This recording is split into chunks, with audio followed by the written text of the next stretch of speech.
Hi there, I am Nikki Lane and I am a consultant in the Center for Teaching, Research, and Learning here at AU. Now over the next 5 or 10 minutes or so, I'm going to show you what Evernote can do for you. If you want, if you're interested in a one-on-one tutorial where I show you what Evernote can do for you in more detail, then please visit the link that I shared with you. You can also email us at ctrltlr@american.edu, or you can email me directly, cl5067a@american.edu. All right, so Evernote, what is it? Evernote is a digital notebook service. It exists on the web. It also exists as a desktop application. It can also be used on your mobile devices like your cell phone or a tablet. Because it has so many features and so many kind of platforms that it exists on, it really does serve as an optimal way to keep track of just about anything in your life. It can turn everything from a receipt that you might get at Whole Foods, for example, into a digital note that you can save and have kind of, that might exist longer than the piece of paper might, for example. So I'm going to show you a little bit about of what Evernote can do from the perspective of the desktop app pretty exclusively today. So if you haven't already, I would strongly suggest going to evernote.com and downloading the desktop app so you can follow along.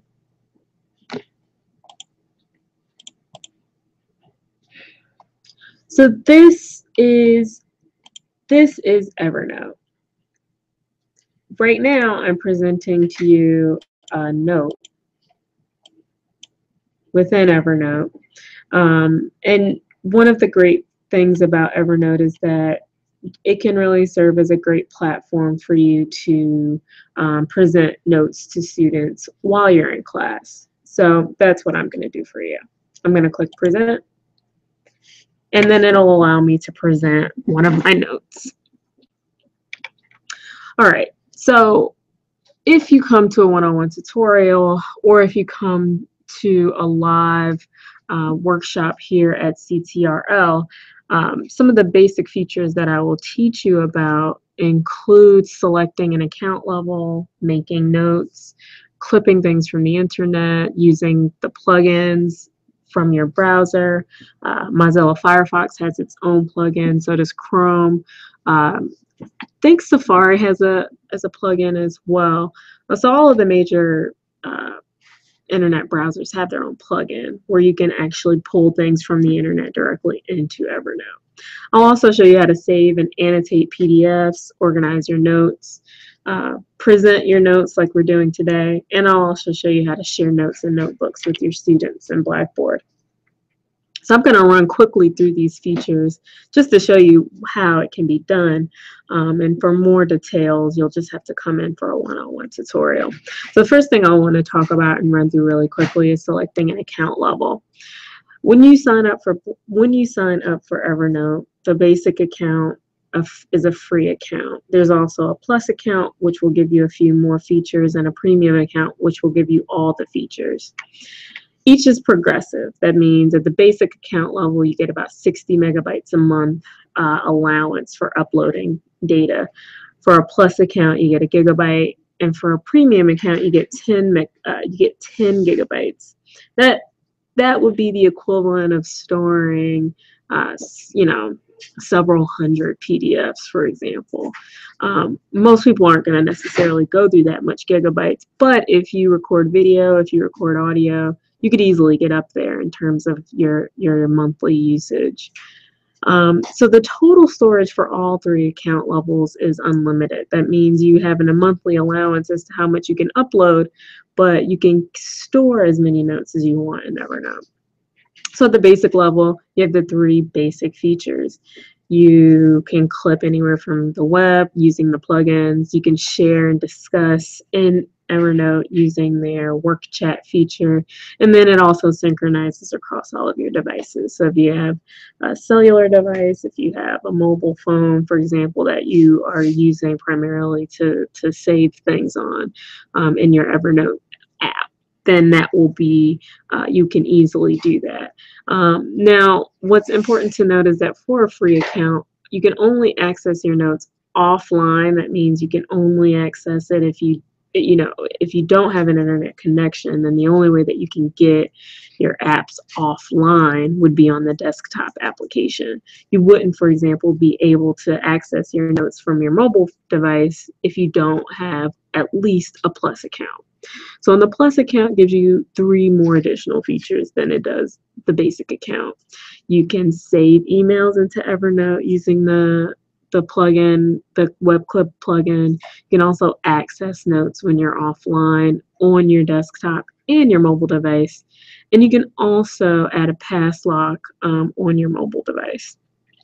That is about $25 a year, not a month, a year. So you only pay for Evernote once a year.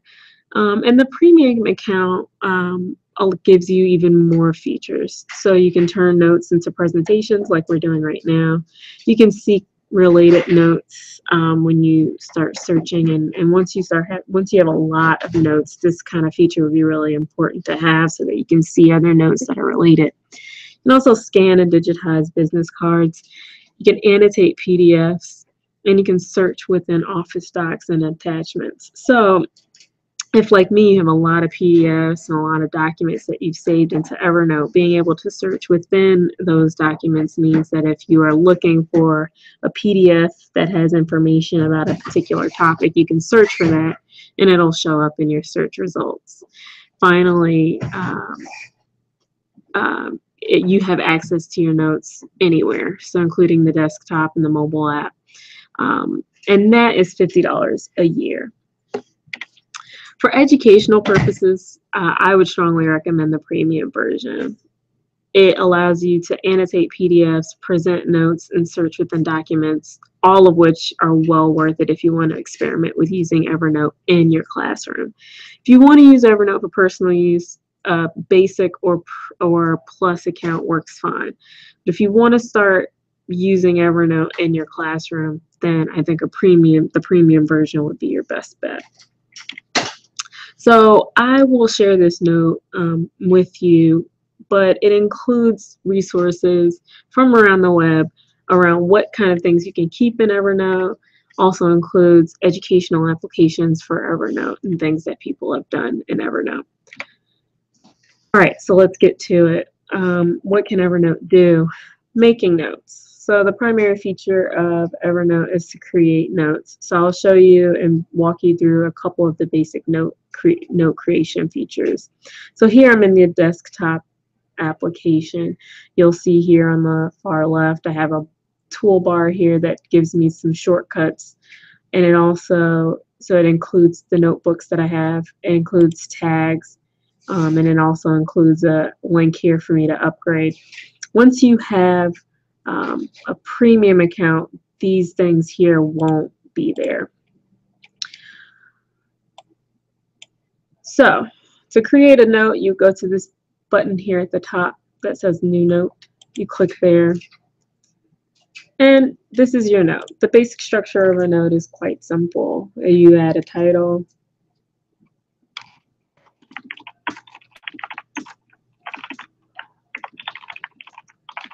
So let's say I want to share a note with my TA.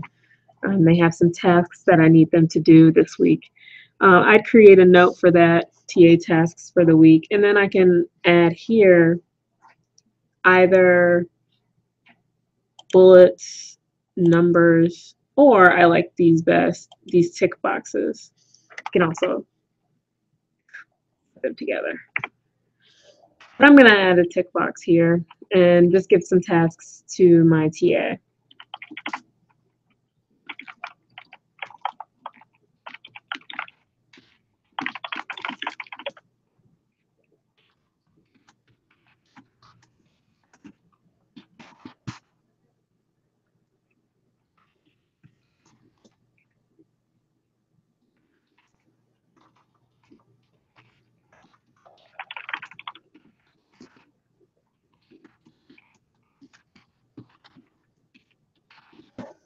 So here I've made a note for my TA to add the updated syllabus to Blackboard, upload readings, and to input grades all in Blackboard. So now if my TA is also using Evernote, I can easily just share this note with them. I would come here and click share, and I would enter their email address.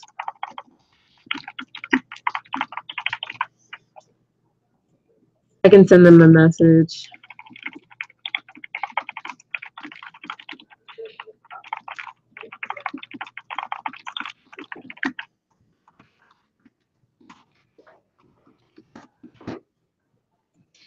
And now I'll go ahead and send that.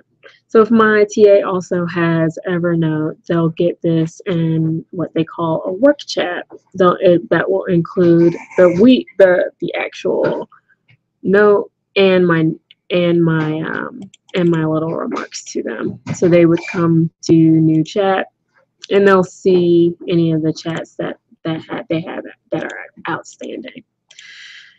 So the second way you can create a note is that you can create what they call an ink note. So here you can kind of write into the box here.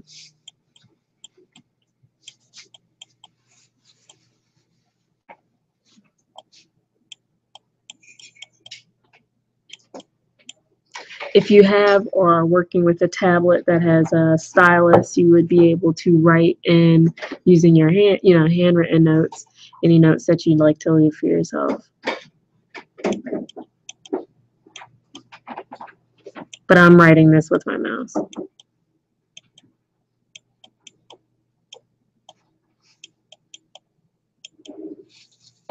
It's not the prettiest, but it'll work.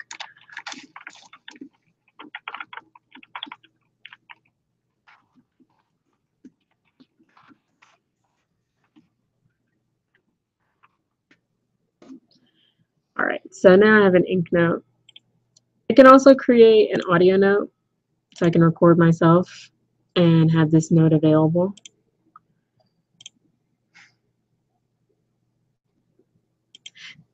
These are great if you have meetings with students and you want to record those meetings so that you and the student can have a record of what you've discussed.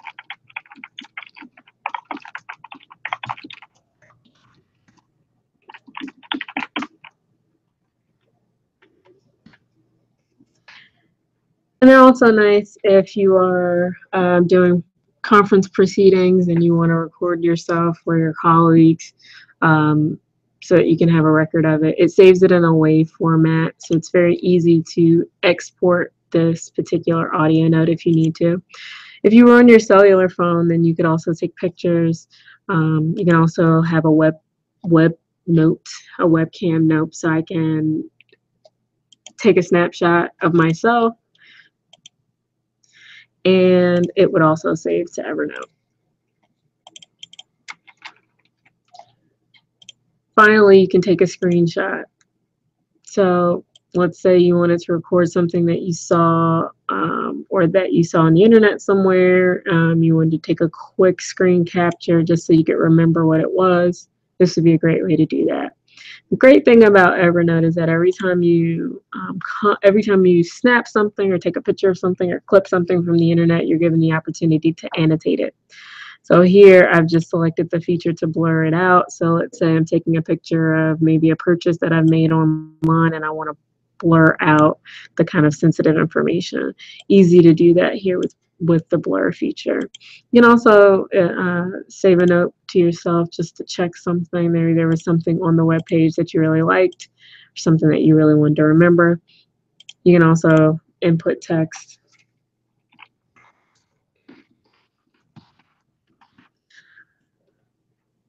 And you can move that text around. So once you save, you exit, then you go right to this screen clip gets saved into Evernote as well. You can definitely sign up for their workshops as well or come and All right, so now we've got several different kinds of notes here, but they're all different. And so one of the things that you want to do in Evernote is to organize your notes in a way that's easy for you to be able to access later.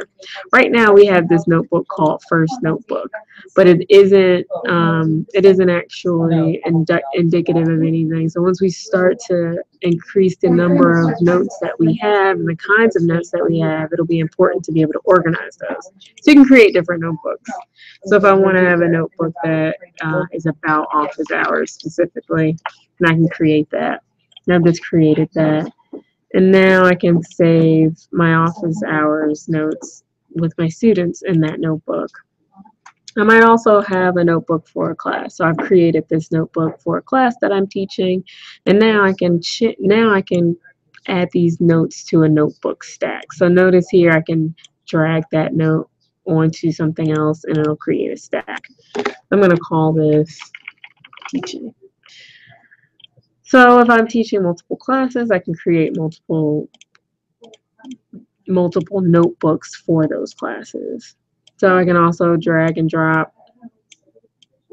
easy to drag and drop here.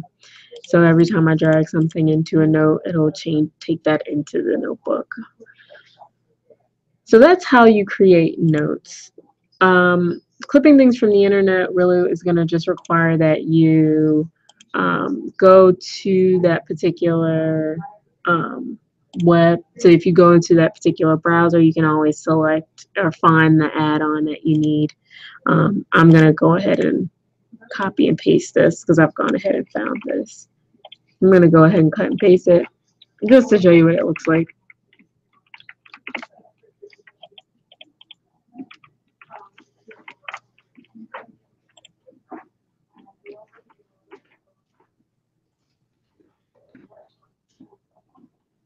Once you add this to Firefox, you click install. It's a very quick installation process, and then it'll take you here. I'd strongly suggest that you take a tour through this so you can get a sense of what the web clipper does. Briefly, I'll just show you. Let's go back to the library, and let's say we wanted to find that we found a PDF there that we really wanted to clip.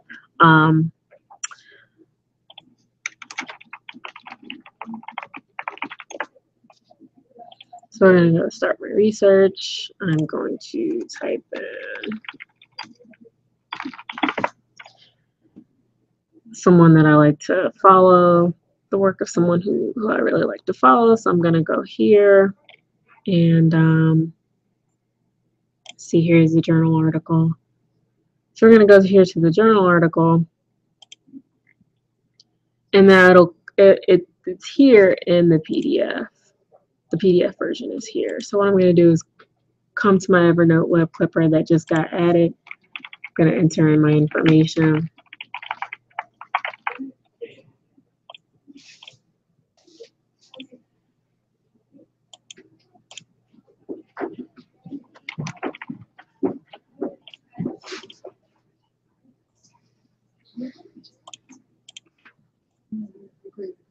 And now I have the option of clipping the article, clipping a simplified version of the article, full page, a bookmark, or a screenshot.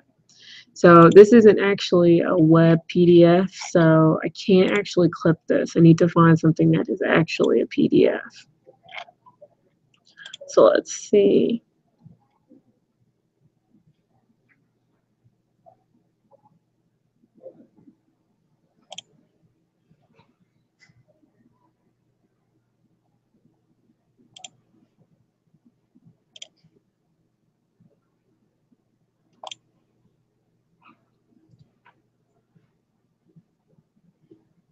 Library's moving a little slow today. That's okay. So I'm going to click on download PDF, click here.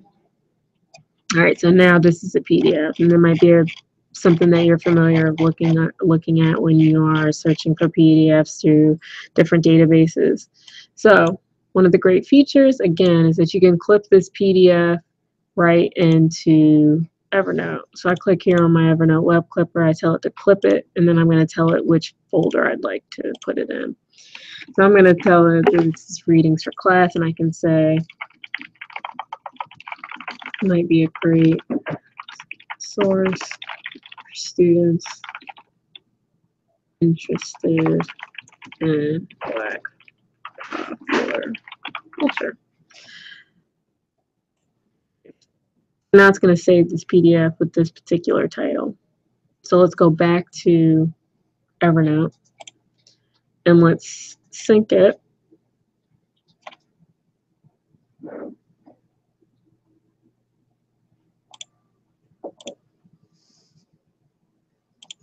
And so now that PDF is right here, saved right into Evernote. So I need to give it a much better title than this.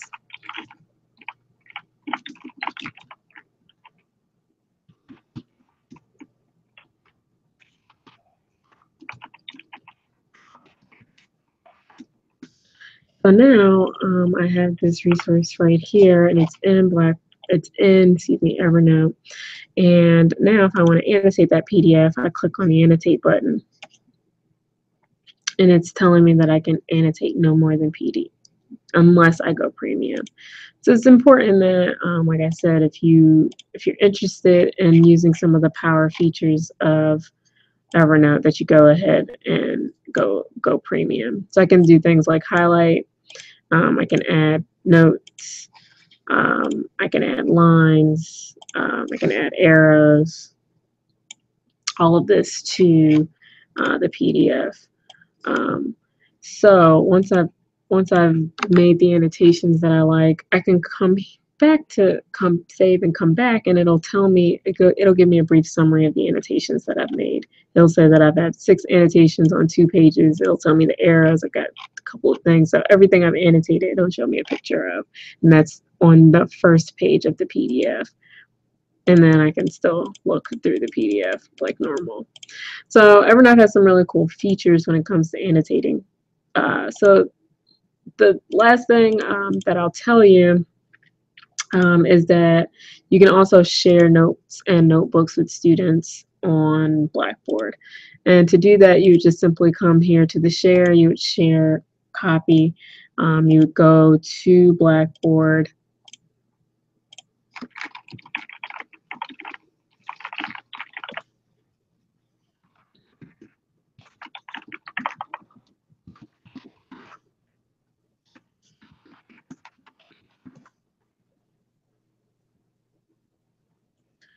You go to Blackboard, you go to your class, and there's a couple of different ways to do it, but the way that I particularly like to do it is create a notebook, a link to the notebook for my class.